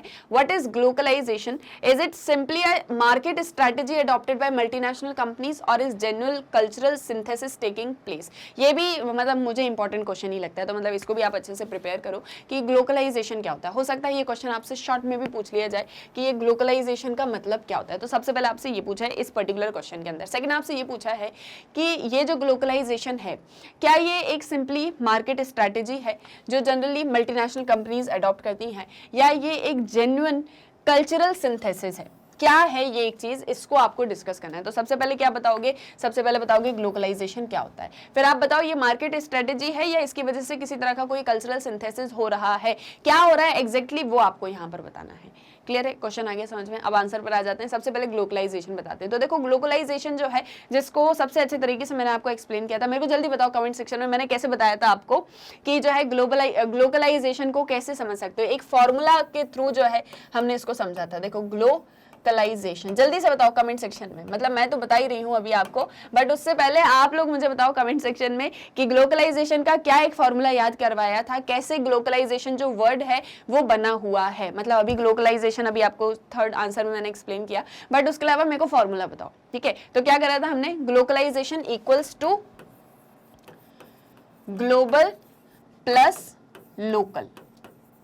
ठीक है? तो ये जो ग्लोबल का GLO है इसको हमने ले लिया, और ये जो आपका लोकल का CAL है इसको हमने ले लिया, और जब हमने इन दोनों को प्लस कर दिया तो ये क्या बन गया? ग्लोकल, और दैट इज ग्लोकलाइजेशन। क्लियर है? आया ये भी यहाँ पर समझ में कि कैसे ग्लोबलाइजेशन वर्ड जो है वो बना हुआ है। तो जनरली ये जो टर्म है ग्लोबलाइजेशन, ये दो वर्ड से बना है, एक ग्लोबलाइजेशन और दूसरा लोकलाइजेशन, या ग्लोबल और लोकल मैं कहूँ आपसे। और ये एक इस तरह के आइडिया को एम्फेसाइज करता है दैट अ प्रोडक्ट और service is developed globally is more likely to succeed if it is adapted to the specific requirement of local practice, legislation, fiscal regime, socio-political system, cultural expectations, local laws, customs and consumer preferences। समझ में आया क्या एक चीज कही मैंने? तो globalisation generally combination है दो वर्ड्स का, ग्लोबलाइजेशन और लोकलाइजेशन का, जो इस एक आइडिया पर बेस्ड है कि हम जो भी प्रोडक्ट, हम जो भी सर्विस पूरे वर्ल्ड में या पूरे ग्लोबल लेवल पर डेवलप करते हैं, अगर हम उस प्रोडक्ट को आपके लोकल मतलब लेवल पर सेल आउट करते हैं तो उसका सक्सेस रेट ज्यादा बढ़ जाएगा। जैसे फॉर एग्जांपल मैंने अभी आपको मैकडोनल्ड का एग्जांपल दिया कि मैकडोनल्ड जो है वो आपके बर्गर, पिज्जा, इन सारी चीज़ों की मैन्युफैक्चरिंग करते हैं और बहुत बढ़िया जो है मतलब ऐसा माना जाता है कि बहुत बढ़िया बर्गर जो है वो आपको सेल आउट करते हैं। उनका प्रोडक्ट जो है बहुत अच्छी क्वालिटी, बहुत अच्छा टेस्ट है। हम सभी मैकडोनल्ड जो है जाते हैं अक्सर, मतलब मोस्ट ऑफ द टाइम हम बर्गर, पिज्जा ये सारी चीज़ें खाने के लिए कहाँ जाते हैं? मैकडोनल्ड्स पर जाते हैं। अब मैकडोनल्ड जो है वो ग्लोबल लेवल पर अपने इस प्रोडक्ट को डेवलप कर रहा है, डेवलप इन द सेंस कि ग्लोबल लेवल पर वो तो सेलिंग करता है, बट जनरली उसका मानना ये है, एक एग्जांपल दे रही हूँ मैं आपको, कि उसका मानना ये है कि हमारे ये बर्गर्स और ज्यादा लेवल पर सेल आउट हो सकते हैं और ज्यादा हम इससे प्रॉफिट अर्न कर सकते हैं अगर हम इन्हें जब डिफरेंट कंट्रीज के अंदर सेल आउट करेंगे। या जैसे फॉर एग्जाम्पल अगर हम उसको इंडिया के अंदर सेल आउट करते हैं तो इंडिया के अंदर जो भी लोकल प्रैक्टिसेस होती हैं, उनका जो अपना कल्चर है, उनके जो अपने लॉज हैं, उनकी किस तरह की फिस्कल रेजीम है, उनकी सोसाइटी किस तरह की है, उनका एक पूरा पॉलिटिकल सिस्टम किस एक तरीके का है, उनके अपने कल्चरल एक्सपेक्टेशंस कैसे हैं, मतलब कल्चर उनका किस तरीके का है, उनके किस तरह के कस्टम्स है, उनके कंज्यूमर किस तरह की चीजों को ज्यादा प्रेफर करते हैं। जब हम इन सारी बातों का ध्यान रखते हुए मैकडोनल्ड्स को इंडिया में लेकर आएंगे और हमारी थोड़ी सी पॉलिसी में ही तो चेंज करना है हमको, जो हम ग्लोबल लेवल पर करते थे वो जब हम कंट्रीज के अंदर करेंगे, लोकल लेवल पर करेंगे, तो हम लोकल लेवल मतलब लोकल कंट्रीज के अकॉर्डिंग करने वाले हैं। तब हमारे उस प्रोडक्ट का, हमारी उस सर्विस का जो सक्सेस रेट है वो और ज्यादा हो जाएगा। मतलब यहाँ पर अगर मैंने सिर्फ आपको मैकडोनल्ड का एग्जांपल दे रही हूँ, तो अगर मैकडोनल्ड इंडिया के अंदर आता है तो उसको इंडिया का कल्चर याद रखना है। इंडियन पीपल किस तरह की चीज़ों को बहुत ज़्यादा पसंद करते हैं। लाइक हमारे यहाँ पर आप किसी को कच्चा चीज़ें मतलब बिना पकी हुई चीज़ दे दो तो उनको पसंद नहीं आती है, वो कहते हैं ये क्या दे दिया, घास फूस दे दी हमको उठा के। मतलब आप अगर किसी को ऐसे बोलो ना कि ये बड़ा हेल्दी है, ये डाइट के लिए बहुत अच्छा है, स्पेशली मतलब आपके पेरेंट्स वाली जनरेशन जो है, अगर आप उनको बोलो ऐसा, आज के लोग तो फिर भी खा लेते हैं, मतलब आज की जनरेशन तो फिर भी चीज़ों को बहुत अच्छे से अपनी डाइट वाइट इन सारी चीज़ों को फॉलो करती है। बट अगर आप पहले के लोगों को ऐसे बोल दो ना कि जस्ट आपने वो पालक ली, आपने जस्ट क्या बोलते हैं उसको, पत्ता गोभी ली और ऐसे जस्ट ऐसे कट करके उसके थोड़ा बहुत ऐसे सैलेड वगैरह बना दिया, उस पर थोड़ा सा इत्तू सा जो है बिल्कुल नमक डाल दिया और उनको दे दिया ये खाओ, ये आपकी हेल्थ के लिए बहुत ज़्यादा अच्छा है, आपको आयरन देगा, साथ ही साथ में आपका वेट लॉस होगा, तो आप बहुत ज़्यादा फिट रहोगे। तो दे भी लाइक कि क्या है, इसको भून के लाओ, इसको थोड़ा सा पका के लाओ, इसमें थोड़ा सा मिर्ची मसाला जो है डाल के लाओ, तब हमको अच्छा लगेगा। तो ये क्या है, ये उनके अपने टेस्ट प्रेफरेंसेस हैं, है ना, कि उन्हें किस तरह की चीज़ें अच्छी लगती हैं। हमारे यहाँ बहुत ज़्यादा जो है पका हुआ होना चाहिए चीज़ों में, बहुत अच्छे से बढ़िया से ऑयल वगैरह होना चाहिए, मसाला होना चाहिए, तब हमको लगता है कि हाँ हमने कोई चीज़ खाई है। मतलब ये मैं इतना जनरल जो मैंने देखा है, ये कहीं कहीं पर बहुत ज़्यादा ऐसा है कि स्टीम फूड जो है खाया जाता है कहीं पर, मैं आपको बता रही हूँ। तो आप अगर उनके टेस्ट, उनके प्रेफरेंस के अकॉर्डिंग उनको सर्व करोगे तो वो उस चीज़ को ज़्यादा पसंद करेंगे। तो सेम वे में जैसे मैकडोनल्ड इंडिया के अंदर आ रहा है, तो अगर वो इंडिया के प्रेफरेंसेस को, उनके जो भी सारा कंज्यूमर का प्रेफरेंसेस है उसको अगर ध्यान में रख के फिर बर्गर को यहाँ पर बनाता है और उस अकॉर्डिंग जो है कंज्यूमर्स को मतलब उस चीज को देता है, तो उसके प्रोडक्ट को ज्यादा जो है मतलब लोग परचेस करेंगे और उसको ज्यादा प्रॉफिट अर्न होने वाला है। तो इसमें जैसे हमने एग्जांपल्स देखे थे, किन चीजों के एग्जांपल देखे थे, लाइक जैसे कि MTV है, स्टार है, कार्टून नेटवर्क है आपका, ये जो सारे टेलीविजन्स हैं, तो ये फॉरेन टेलीविजन चैनल्स हैं, लेकिन इंडिया में चलते हैं, इंडियन लैंग्वेजेस के अंदर चलते हैं। क्यों वो इंडियन लैंग्वेजेस के अंदर चला रहे, वो तो अपनी फॉरेन लैंग्वेज के अंदर ही चला है ना। जैसे फॉर एग्जांपल मान लो अमेरिकन इंग्लिश में चल रहा है, तो इंडिया में भी अमेरिकन इंग्लिश में ही चला सकते हैं ना भाई, देखना होगा जिसको देखेगा। लेकिन नहीं, अगर आप उसको हिंदी में, तमिल में या जिस भी लैंग्वेज में, जो भी लैंग्वेज जहाँ भी प्रेफर की जाती है, इंडिया में तो बहुत ज़्यादा डाइवर्सिटी है, तो आप उसको अगर उस पर्टिकुलर लोकल लैंग्वेज के अंदर उस चीज़ को ऑफर करोगे तो वो उसे ज़्यादा देखेंगे, क्योंकि मज़ेदार चीज़ है, उन्हें अपनी लैंग्वेज में ईजी वे में मिल रहा है, तो वो उस चीज़ को ज़्यादा प्रेफर भी करेंगे। तो इसी तरह से जो आपका पूरा ग्लोबलाइजेशन हो वो जस्ट एक आइडिया पर बेस्ड है, एक ऐसा आइडिया जैसे मैंने आपको यहाँ पर बताया कि हमारा प्रोडक्ट जो हम ग्लोबली डेवलप करें, अगर हम उसको किसी लोकल लेवल पर लेके जाते हैं तो मतलब किसी लोकल प्रैक्टिस में स्पेसिफिक रिक्वायरमेंट के अकॉर्डिंग अगर उसको अडेप्ट किया जाता है तो उसका सक्सेस रेट ज्यादा होगा। और ये दो वर्ड से मिला है, globalization, localization, global product and local culture. तो इस तरह से ग्लोबलाइजेशन और जो आपका कल्चर है उसका एक रिलेशनशिप भी ग्लोबलाइजेशन के थ्रू हमको दिखता है, और इस तरह से ये एक हमको सिंपल मार्केट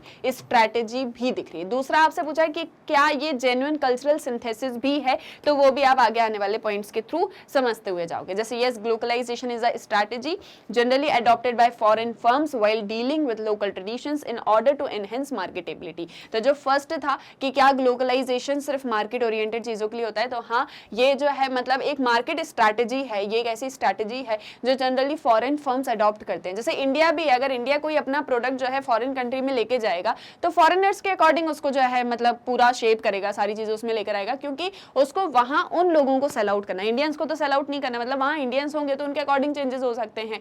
तो इस तरह से, ठीक है। And as we see in our country कि all the foreign television channels जो हैं वो डिफरेंट लैंग्वेजेस में यूज किए जाते हैं, ये सारा कुछ, ठीक है। अब नेक्स्ट है, McDonald's sales only vegetarian and chicken products in India and not it's beef product. अब जैसे मैकडोनल्ड जो है वो इंडिया के अंदर आया तो सिर्फ वेजिटेरियन और चिकन प्रोडक्ट्स को ही सेल आउट करता है, बीफ प्रोडक्ट्स को नहीं सेल कर सकता, क्योंकि बीफ इंडिया में नहीं खाया जाता है, और नवरात्रि के टाइम पे वेजिटेरियन हो जाता है। तो ये उसकी अपनी मार्केटिंग स्ट्रेटेजी है, और साथ ही साथ में कल्चरल सिंथेसिस भी है, क्योंकि यहाँ पर आप अपने कल्चर को भी तो यूज कर रहे हो ना, इंडियन कल्चर का यूज ही तो कर रहे हो और फिर अपनी मार्केटेबिलिटी को बढ़ा रहे हो। सो इस तरह से ये कल्चरल सिंथेसिस भी है। So through globalization international products are adapted to the local taste to the population and thereby local communities are introduced to different aspects of foreign cultures. तो ग्लोबलाइजेशन के थ्रू क्या होता है कि इंटरनेशनल प्रोडक्ट्स को local taste of the population के according adapt किया जाता है, और इसके थ्रू जो लोकल कम्युनिटीज होती हैं वो उनको भी मतलब डिफरेंट एस्पेक्ट जो है फॉरेन कल्चर्स के वो पता चलते हैं, और इसकी वजह से जो मल्टीनेशनल कंपनीज हैं वो और ज्यादा ग्रो करती हैं और उन्हें लोगों का ट्रस्ट जो है वो और ज्यादा मिल जाता है। अब जैसे फॉर एग्जांपल मान लो एक मैकडोनल्ड का जो मैं आपको बार बार एग्जांपल दे रही हूँ कि वो किस तरह से इंडियन कल्चर के अकॉर्डिंग चेंज हो जाता है अपनी मार्केटेबिलिटी को बढ़ाने के लिए। बट जैसे सपोज कोई फॉरेन फर्म है वो इंडिया के अंदर आ जाए और वो आपको कुछ ऐसे प्रोडक्ट जो फॉरेन नीड्स के अकॉर्डिंग, मतलब जैसे सपोज फॉर एग्जांपल कोई थाईलैंड की कंपनी है, थाईलैंड की कोई मल्टीनेशनल कंपनी इंडिया के अंदर जो है अपनी एक और फर्म को सेटअप कर लेती है, और थाईलैंड के लोगों मतलब वहाँ के जो पीपल थे, जो सिटीजन थे, वो जिस तरह के उनके प्रेफरेंसेस जैसे टेस्ट थे उसके अकॉर्डिंग इंडिया के अंदर कोई प्रोडक्ट सेल आउट करने लग जाती है। बट इंडियंस उसको लाइक नहीं करते और वो अपनी चीज में किसी तरह का कोई चेंज नहीं लेकर आती, तो लोग उस कंपनी से प्रोडक्ट्स नहीं परचेस करेंगे। दे बी लाइक कि यार यहाँ हमको हमारी चीज नहीं मिलती तो हम क्यों जाएंगे लेने के लिए। लाइक आप भी मार्केट में जाते हो, आप भी कोई चीज खरीदते हो तो आप अपने प्रेफरेंस अपने टेस्ट के अकॉर्डिंग ही चीजों को खरीदोगे ना। अगर आपसे कोई जबरदस्ती, जैसे फॉर एग्जांपल मान लो आप शूज लेने गए हो लेकिन जबरदस्ती आपसे जो भी वहां पर सेलर है वो ये बोले कि नहीं आप तो आज जो है मतलब सिर्फ वो क्या बोलते हैं स्लीपर्स ही लेकर जाओ, आप शूज मत लेकर जाओ, आप स्लीपर लेकर जाओ, स्लीपर बहुत अच्छे ब्रांड की है, बट भाई आपको तो शूज चाहिए तो आप शूज ही लोगे ना, आप दूसरी शॉप पर चले जाओगे जहां आपको शूज मिलेंगे। तो इस तरह से क्या होता है कि एमएनसीज ग्रो भी करती हैं और उनका जो एक मतलब ट्रस्ट है ना पर्टिकुलर रीजन्स में, जो पीपल का ट्रस्ट है वो भी उनको मिलने लग जाता है, जिसकी वजह से वो और ज्यादा ग्रो करती है। So this is just possible because of globalization, and globalization helps in connecting with the consumers of their region on an emotional level and leverages its global position. This is the most important aspect that leads to success of the company। और globalisation के through क्या होता है, जो consumers होते हैं ना, consumers के साथ में कंपनीज इमोशनली कनेक्ट होती हैं। जैसे मैंने आपको एक नवरात्रि का एग्जांपल यहाँ पर दिया, तो वो लोगों के बहुत ज्यादा उनकी आस्था से रिलेटेड है ना, मतलब उनके रिलीजन से, उनके अपने फेथ से बहुत ज्यादा रिलेटेड है। अगर उसके साथ में आप किसी तरह के मतलब कनेक्ट हो रहे हो लोगों के साथ में, तो वो आपके साथ में इमोशनली कनेक्ट होते हैं, और जहां लोग आपके या आपके प्रोडक्ट्स के साथ में बहुत ज्यादा इमोशनली कनेक्ट हो गए तो उससे क्या होता है, उस प्रोडक्ट की ग्लोबल पोजीशन भी बढ़ती है। और ये चीज सबसे ज्यादा इंपॉर्टेंट है किसी भी कंपनी की सक्सेस के लिए। जैसे एक एग्जांपल दूं मैं आपको मैगी का। मैगी आपको याद होगा कुछ टाइम के लिए बैन कर दी गई थी, कुछ रीजंस की वजह से इंडिया के अंदर जो है मैगी को बैन कर दिया गया था कि इसमें ये वाला जो मतलब एक उसका कंपोजिशन के अंदर एक लीड आता था कि वो जो है उसके अंदर बहुत ज़्यादा पाया जाता है जो कि हेल्थ के लिए अच्छा नहीं है, तो उसको बंद कर दिया। तो लोग बड़े मतलब लोग क्या स्पेशली जो यंग जनरेशन है वो बहुत ज़्यादा ऐसे कह रहे यार मैगी नहीं है, तो उनने क्या करा उसका एक तो सब्सटीट्यूट भी ढूंढ लिया, but still Maggi was Maggi. भाई मैगी का सब्सटीट्यूट नहीं आ सकता, लाइक आप ये भी खा सकते हो, आप वही खा सकते हो, बट मैगी का कोई सब्सटीट्यूट नहीं हो सकता। तो जब मैगी वापस से आती है, वापस से मतलब जो है वो उसके सारे कंपोजिशन को सही करते हुए, इंग्रेडिएंट्स को उसके सही करते हुए और वापस से जो है फिर से इंडिया के अंदर उसकी लॉन्चिंग होती है अच्छे से, तो फिर सब क्यों, क्योंकि मैगी साहब से भी बहुत ज्यादा इमोशनली कनेक्टेड है। मतलब आपने ऐसी बहुत सारी चीजें देखोगे नहीं, रात को भूख लगी है बट खाना नहीं बचा है, चलो मैगी बना लेते हैं, रात के 2-3 बजे मैगी बन रही है, फ्रेंड्स के साथ में मैगी खाने बाहर जा रहे हैं, कुछ लोग पहाड़ों पे बैठ के बढ़िया मैगी खाते हैं, तो वो मैगी के साथ में एक आपका इमोशनल कनेक्ट है ना। मतलब मैगी है तो अच्छी तो है, पसंद तो आ ही रही है, बट एक इमोशनल कनेक्ट है उसका आपके साथ में, तो आप उसके साथ में बहुत ज्यादा रिलेट कर लेते हो। सेम वे में जब कंपनी जो है वो आपको आपके प्रोडक्ट्स के साथ में बहुत ज्यादा इमोशनली कनेक्ट कर देती है, तो कहीं ना कहीं एक ट्रस्ट लेवल जो है वो बनने लग जाता है। आप उस प्रोडक्ट के साथ में बहुत ज्यादा कनेक्टेड हो, अब वो प्रोडक्ट की बहुत ज्यादा सेलिंग हो रही है, तो किसको प्रॉफिट हो रहा है? कंपनी को, और ये कंपनी के गुडविल के अंदर आता है। तो इस तरह से वो जो कंपनी की सक्सेस है वो भी बढ़ती हुई चली जाएगी। So this was all about your globalization. I hope so बहुत अच्छे से क्लियर हो गया होगा। तो जो मैं आपसे स्टार्टिंग में कह रही थी कि जब हम क्वेश्चन आंसर करते हैं ना, तो बहुत सारी चीजें हमको और ज्यादा क्लियर हो जाती हैं, और भी डिफरेंट डिफरेंट एस्पेक्ट जो होते हैं वो हमको क्लियर हो जाते हैं। जैसे अभी हमने जब चैप्टर के अंदर ग्लोबलाइजेशन पढ़ा था तो मार्केटेबिलिटी का क्राइटेरिया हमने ज्यादा पढ़ा था, बट ये कल्चरल सिंथेसिस जो आपसे क्वेश्चन के अंदर पूछा गया, तो आपको ये भी पता चला ना कि ग्लोबलाइजेशन के थ्रू कल्चरल सिंथेसिस भी होता है। मतलब ये टर्म भले आपने यूज नहीं किया था चैप्टर के अंदर, बट मतलब पढ़ा था बट टर्म यूज नहीं होता, लेकिन यहाँ पर वो एक चीज भी आपको क्लियर होगी। तो ये जो आपका क्वेश्चन नंबर 3 और क्वेश्चन नंबर 4 है ना, ये इंपॉर्टेंट क्वेश्चन है। मतलब फर्स्ट और 2 सेकंड नहीं है ऐसा मत सोचना, वो दोनों भी है, बट थर्ड और फोर्थ मुझे ऐसा लगता है कि ज्यादा इंपॉर्टेंट क्वेश्चन है, तो उनको आप ज्यादा अच्छे से प्रिपेयर करो। और अब क्योंकि टॉपिक वाइज एक्सप्लेनेशन हो चुका है और एनसीईआरटी सॉल्यूशंस भी हो चुके हैं, तो अब बारी किसी एक चीज की आ जाती है चैप्टर को रिवाइज करने की। तो अब हम हमारे नेक्स्ट लेक्चर में मिलेंगे, जहां पर हम करेंगे इस चैप्टर का कंप्लीट रिवीजन, और साथ ही साथ आपको क्या करना है, आपका क्या एक काम है जो मैंने आपको बिल्कुल स्टार्टिंग में बोला था, मतलब जब से मैंने आपको सोशियोलॉजी पढ़ाने स्टार्ट किया है कि भाई रीड कर लिया, रिवाइज कर लिया, अब क्या करना है, ऑब्जर्व करना है। ऑब्जर्व करो अपने आसपास में कि ग्लोबलाइजेशन किस तरह से हो रहा है, और साथ ही साथ में रिवाइज तो मैं करवाऊंगी, रीड करना आपका काम है। तो फटाफट से जो है चैप्टर को जल्दी जल्दी से सारा एक बार रीड कर लेना, कोई चीज छूट गई है तो उसको हाईलाइट कर लेना, अच्छे से पढ़ लेना, समझ लेना, तो सारी चीजें अच्छे से क्लियर हो जाएंगी और ये चैप्टर आपका 100% कंप्लीट हो जाएगा। क्लियर है? आगे सारी चीजें समझ में। अभी भी कोई डाउट है, कोई अपना सजेशन है, कोई एग्जांपल है रिलेटेड टू चैप्टर या आपका सब्जेक्ट सोशियोलॉजी, तो फटाक से मुझे कमेंट सेक्शन में बताओ और मैं आपके सारे क्वेश्चंस को वहां भी जल्दी से जो है आंसर कर देती हूँ। क्लियर है? सारी चीजें आगे समझ में। अब देखो एक और चीज बस जाते जाते छोटी सी चीज की, मैग्नेट ब्रेन्स की वेबसाइट को कैसे आपको एक्सेस करना है। देखो आपको सारे लेक्चर्स मिलते हैं यूट्यूब पर, आप यूट्यूब पर सारी चीजें देख ही लेते हो कि कौन सी नई चीज आई, कौन सा क्या चीज पढ़ा है, बट बहुत बार स्टूडेंट्स को क्या होता है कि प्लेलिस्ट नहीं मिल रही है, सीक्वेंस वाइज वीडियोस जो है हमको समझ में नहीं आ रहा, हम कैसे ढूंढे। तो आप देखो दो चीज कर सकते हो, एक या तो आप मैग्नेट ब्रेन्स का ऐप है प्ले स्टोर से, उसको डाउनलोड कर लो, उसमें सारी चीजें आपको सीक्वेंस वाइज मिलेगी। सेकंड आपको चाहिए तो आप वेबसाइट विजिट कर लो। वेबसाइट में आपको क्या करना है, गूगल पे जाना है, बस एंटर करना है www.magnetbrains.com। आपने जैसे ये एंटर करा, ये मैग्नेट ब्रेन्स एजुकेशन प्लेटफॉर्म आपके सामने ओपन होगा। स्क्रॉल करोगे, देखोगे यहाँ पर सारे टॉप कोर्सेज आपको मिल जाएंगे, सभी क्लासेस के, सभी कोर्सेज के सारे लेक्चर्स अवेलेबल हैं। आपको जो भी क्लास, जो भी सब्जेक्ट स्टडी करना है, बस उस पर क्लिक किया, उससे रिलेटेड ये आ गए सारे सब्जेक्ट वाइज वीडियोस। स्क्रॉल करोगे और भी वीडियोस देखने को मिलेंगे, सभी के नीचे वॉच नाउ का बटन है।